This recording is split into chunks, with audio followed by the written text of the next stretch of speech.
And now New York Democratic Senator Kirsten Gillibrand joins us. Thank you very much for joining us. I'm going to ask you the same question. Can President Obama regain the trust of the American people? Of course he can. Because, Martha, what this is about is everyday people needing access to affordable health care. They don't want their coverage dropped because of a pre-existing condition or when they get sick. They want their kids covered up to 26, and they want to have preventive care covered.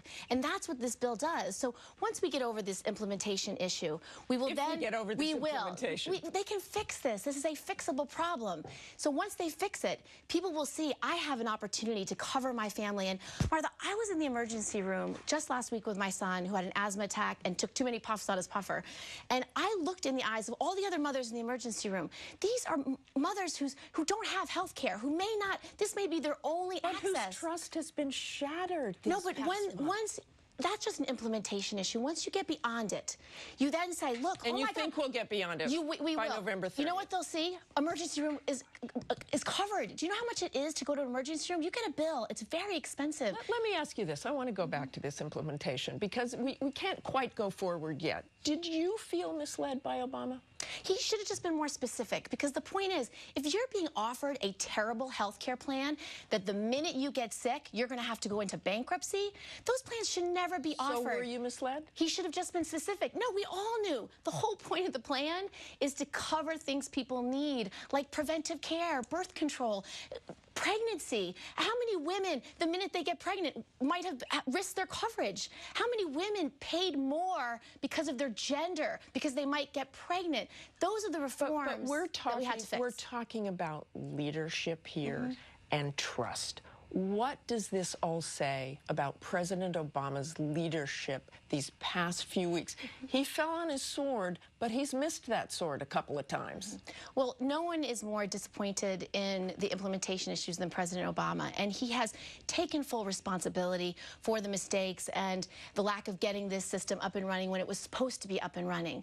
But what this is about, Martha, are those mothers in the emergency room who don't have access to affordable health care. I can't tell you how frightening it is when your kid can't breathe. It is a horrible moment, and I looked at every mother, and I'm telling you, we have to fix health care in this country. So when you talk about President Obama's legacy, his legacy is going to be offering affordable health care to every family in the country. But you talk about this and what they want. 39 Democrats defected in the bill you heard John Carl mentioning in the House. 39 Democrats. What does that tell you? They're just responding to the worries of their constituents. Exactly. Right, because of these implementation issues, there's a number of Americans who got a notice from their insurers saying, we're not covering you anymore. Well, do you know what that creates in a family? Enormous amounts of stress. It's exactly the stress when you don't know how you're going to pay for your child's medicine, when you don't know how you're going to pay for the inoculations they need to stay healthy. And the whole point of the bill is so you can actually get those inoculations. You can make sure your kid isn't going to get sick. You can make sure you get the medicines he or she needs. And so got to work through it. They're worried. They're worried. And I think it's not only normal, but our job is to fix these problems. So if they're trying to allay someone's concern to say, listen, we're going to make sure there's something affordable, and during this transition period where implementation has been rocky, we're going to allay your concerns, that's reasonable. And I think many of our colleagues, Democrats and Republicans, are trying to figure out how do we allay that worry, and that's exactly what the president's doing. Speaking of presidents, okay.